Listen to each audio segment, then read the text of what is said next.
नमस्कार, मैं कमलेश कबीर आपका एक बार फिर स्वागत करता हूं इस नए एपिसोड में। सबसे पहले सभी को दिवाली की हार्दिक शुभकामनाएं। साथ ही आज के इस अंक में हम बात करेंगे आचार्य प्रमोद कृष्णम की। आपको जैसे पता ही होगा, पिछले 2 दिन से जब कल से ANI ने जो है आचार्य प्रमोद कृष्णम का एक इंटरव्यू किया है, और इस इंटरव्यू करने के बाद में हर न्यूज़ चैनल पे हम देख रहे हैं कि आचार्य प्रमोद कृष्णम जो है उनके इंटरव्यू को बार बार दिखाया जा रहा है। और ऐसा क्यों दिखाया जा रहा है, इससे पहले भी हमने एक एपिसोड में बात की थी। आचार्य प्रमोद कृष्णम जो कि कांग्रेस पार्टी के वरिष्ठ नेता है, लेकिन कई बार जो है वो कांग्रेस पार्टी के ही कुछ नेताओं को वो निशाने पे रखते हैं। और इसकी वजह है, चाहे वो राम मंदिर का मुद्दा हो, चाहे हिंदुत्व का मुद्दा हो, फिर चाहे सनातन के खिलाफ जो है वो जितने भी आज तक जो स्टेटमेंट जो विरोधी विपक्षी दल के द्वारा जो दिए गए हैं उनकी हम बात करें तो सबसे पहले हम बात करेंगे आचार्य प्रमोद कृष्णम की। वैसे आचार्य प्रमोद कृष्णम का जो जन्म है वो बिहार के संबल जिले में हुआ, और उसके बाद में आपको पता ही होगा वो एक कल्कि फाउंडेशन भी चलाते हैं, और उस कल्कि फाउंडेशन के जो है वो पीठाधीश भी है। इससे पहले 2019 में हमने देखा वो लखनऊ सीट से चुनाव भी लड़े, लेकिन चुनाव में उनको हार का सामना देखना पड़ा। और उसके बाद में प्रियंका गांधी जो राहुल गांधी की सिस्टर है, उनका राजनीतिक सलाहकार के पद पे भी रहे। और बड़े दिनों से वो हमेशा, आपने देखा होगा कई बार उनके जब भी इंटरव्यू होते हैं, वो हमेशा एक ही आवाज़ उठाते हैं कि राहुल गांधी के बजाय जो है वो प्रधानमंत्री का चेहरा प्रियंका गांधी को बनाना चाहिए। और इस इंटरव्यू में भी जब इसके बारे में जब पत्रकारों ने बात की तो उन्होंने यही जवाब दिया था कि अगर नरेंद्र मोदी को कड़ी टक्कर देनी है तो फिर प्रियंका गांधी को जो है वो प्रधानमंत्री का उम्मीदवार बनाना चाहिए। लेकिन खैर ये बहुत मुश्किल है, आपको भी पता होगा, चाहे वो पुत्र मोह कहें चाहे कुछ भी कहें, लेकिन राहुल गांधी को आगे रखने की वजह से ये बहुत मुश्किल है। लेकिन अब हम उन पहलुओं पे बात करेंगे, उन सवालों की बात करेंगे जो उनसे तीखे सवाल जो है वो पत्रकार के द्वारा पूछे गए, और उसी बेबाकी के साथ में आचार्य प्रमोद कृष्णम ने उनके जवाब दिए। और उनमें अहम जो था वो था राम मंदिर का मुद्दा। क्योंकि आचार्य प्रमोद कृष्णम ने एक चीज़, बहुत बड़ी चीज़ इसमें बोली है कि विपक्षी गठबंधन हो चाहे कांग्रेस पार्टी के कुछ नेता हो, वो मोदी विरोध में कब राष्ट्र विरोध में चले जाते हैं इसका उनको भी पता नहीं चलता, और उसका पूरा खामियाजा जो है वो कांग्रेस पार्टी को उठाना पड़ता है, झेलना पड़ रहा है, और यही होता चला आया है। जैसे इसकी हम बात भी कर लेते हैं। राम मंदिर के मुद्दे की अगर हम बात करें तो आपको पता ही होगा, इससे पहले राम मंदिर राम जो है वो काल्पनिक है, ये कांग्रेस पार्टी का एक सुप्रीम कोर्ट में दिया हुआ स्टेटमेंट था, हलफनामा जिसकी हम बात करें। और उस वक्त DMK AIDMK के जो सांसद थे TS बालू, वो उस वक्त मंत्री पद पे थे UPA की सरकार में। और उसी टाइम पे जो है ये राम सेतु को तोड़ने का एक, जिसको हम कहते हैं कि सरकार के द्वारा ये प्रोजेक्ट लाया गया था, सेतु समुद्रम।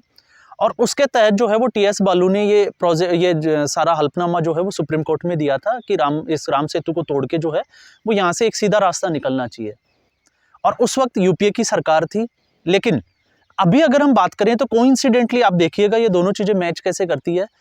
AIDMK के ही अभी आपने देखा होगा स्टालिन, उदय स्टालिन जो है वो सनातन के खिलाफ बोलते हैं। तो कहीं ना कहीं जो है वो कांग्रेस पार्टी की कनेक्टिविटी जो है इन नेताओं के साथ हमेशा से रही है, और स्पेशली चाहे वो राम मंदिर का हो, और फिर वो दूसरी पार्टियों के ऊपर जो है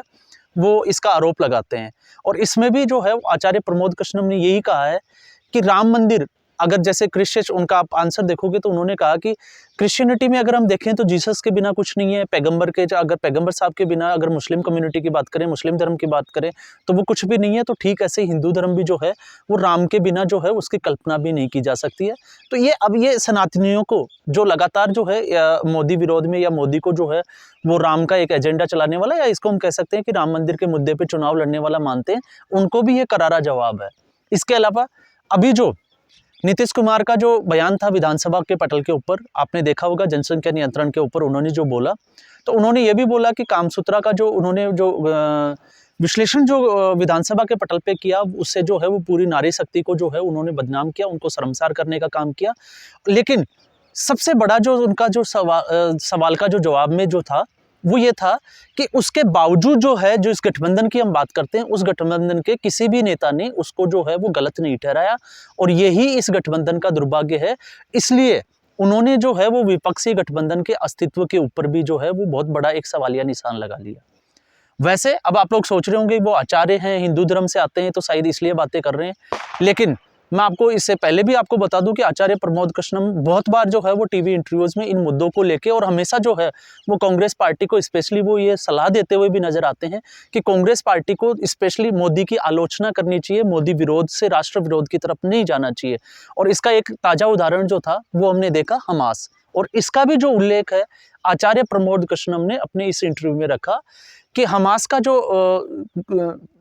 भारत की जो सरकार थी उसने हमास का विरोध किया और इजराइल का समर्थन किया। तो कांग्रेस पार्टी को और विपक्षी की जो जितने भी जो पार्टियां हैं उनको राष्ट्र के साथ में जो है वो खड़ा होना चाहिए, लेकिन ऐसा दुर्भाग्य से नहीं हुआ, क्योंकि हमेशा विपक्ष की एक मानसिकता है कि जिस पे सरकार का जो एजेंडा होता है उनको उनके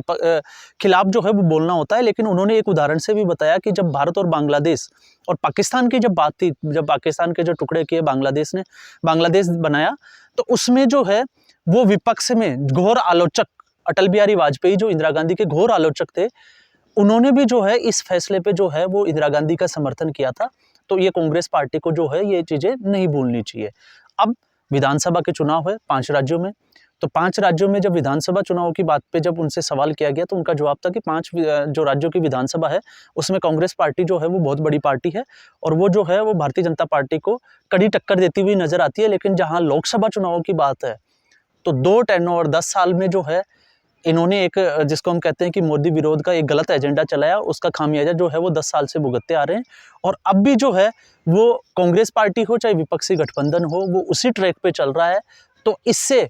अगर आचार्य प्रमोद कृष्णम के अगर इंटरव्यू को आप देखें बारीकी से तो इससे तो यही लगता है कि आने वाला जो चुनाव होगा 2024 उसमें भी जो है वो प्रधानमंत्री नरेंद्र मोदी के आसपास जो है वो कोई भी नेता टिकता हुआ या कोई भी विपक्षी पार्टी जो है वो टिकती हुई नहीं दिखती है। और जहां गठबंधन की रही बात, तो गठबंधन में जैसे हम हर वीडियो में बात करते हैं, आचार्य प्रमोद कृष्णम ने भी बात की कि जब विपक्ष के गठबंधन के कुछ पार्टियां खुद ही एक दूसरे के ऊपर आरोप प्रत्यारोप लगाती है और नरेंद्र मोदी और भाजपा से मिली भगत का जो है वो आरोप लगाती है, उसने इसका एक एग्जाम्पल भी दिया कि अखिलेश यादव जो है वो ये बोलते हैं कि कांग्रेस भारतीय जनता पार्टी से मिली हुई है, या फिर कांग्रेस पार्टी के कुछ नेता जो है वो अखिलेश यादव के बारे में ये बोलते हैं कि वो एक दूसरे के ऊपर वो भारतीय जनता पार्टी से मिले हुए हैं। ठीक ऐसे उन्होंने एक बहुत अच्छा एग्जाम्पल जिसमें हमने पहले भी बात की थी कि जहां एक कांग्रेस पार्टी जो है वो विपक्षी गठबंधन की बात करती है, चाहे वो तृणमूल कांग्रेस हो, आम आदमी पार्टी हो, तो आचार्य प्रमोद कृष्णम ने इसके भी जो है वो बेबाकी से उन्होंने एक उत्तर दिया कि अधीर रंजन चौधरी जो है वो ममता दीदी को कोसते रहते हैं और ममता बनर्जी जो है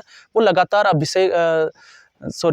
अधीर रंजन को जो है वो कोसती रहती है, तो ये फिर गठबंधन कहाँ हुआ। ठीक ऐसे ही आम आदमी पार्टी और कांग्रेस जो है वो दिल्ली में आमने सामने खड़ी हो जाती है, पंजाब में भी जो है वो ऐसी ही सिचुएशन बनी हुई है। तो इस स्थिति में जो है इस गठबंधन के ऊपर जो है वो सवालिया निशान जो है वो खड़े हो जाते हैं। तो आचार्य प्रमोद कृष्णम, इनका अगर आप इंटरव्यू किसी भी आप इंटरव्यू की बात करिए, इस हर एक इंटरव्यू में जो है इनके जो बेबाकी के साथ में इनके सवाल जवाब होते हैं, और साथ में